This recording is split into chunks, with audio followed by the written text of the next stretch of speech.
সবাইকে ধন্যবাদ। এ পর্যায়ে আমাদের মধ্যে বক্তব্য নিয়ে আসবেন আমাদের সহযোদ্ধা লাবিব হয়েছে। শুধু তাই নয়, তাদের বিচার প্রক্রিয়া আজও অনেক ধীরগতির। আমরা আরো দেখেছি বিচার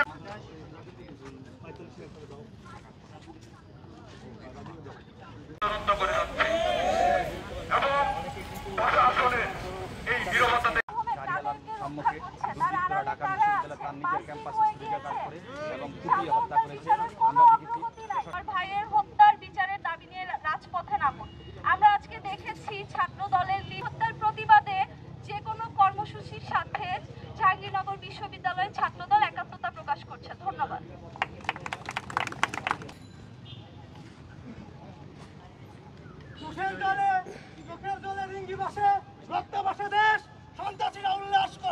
এটাই কি বাংলাদেশ?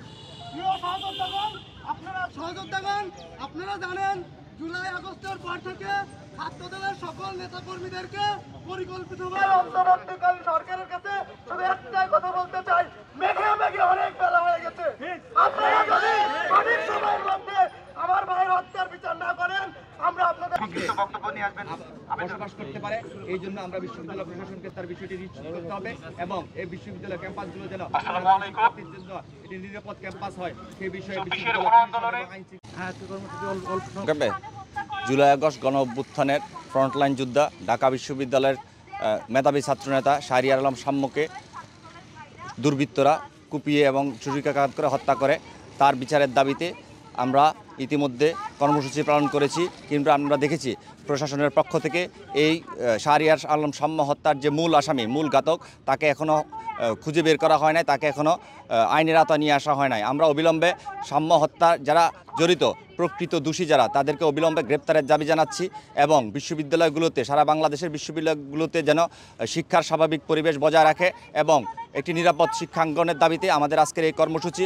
আমরা বিশ্ববিদ্যালয় প্রশাসন এবং এই অন্তর্বর্তীকালীন প্রশাসনের কাছে বলতে চাই, বিশ্ববিদ্যালয়গুলোতে সাধারণ শিক্ষার্থীদের নিরাপত্তা নিশ্চিত করতে হবে এবং শাহরিয়ার আলম সাম্য হত্যার যারা প্রকৃত দোষী, প্রকৃত খুনিকে অবিলম্বে গ্রেপ্তার করে আইনের আওতায় নিয়ে আসতে হবে। সাম্য হত্যার প্রতি আমরা দেখতে পাচ্ছি যে কয়েকদিন 5 দিন পার হলো কোনো ন্যায় বিচার হয়নি বা কোনো প্রকৃত দোষী অপরাধী হয় নাই। যতক্ষণ পর্যন্ত না ন্যায় বিচার নিশ্চিত হচ্ছে শহীদ সাম্যর প্রতি, ততক্ষণ পর্যন্ত আমাদের অবস্থান কর্মসূচি চালিয়ে যাবো আমরা।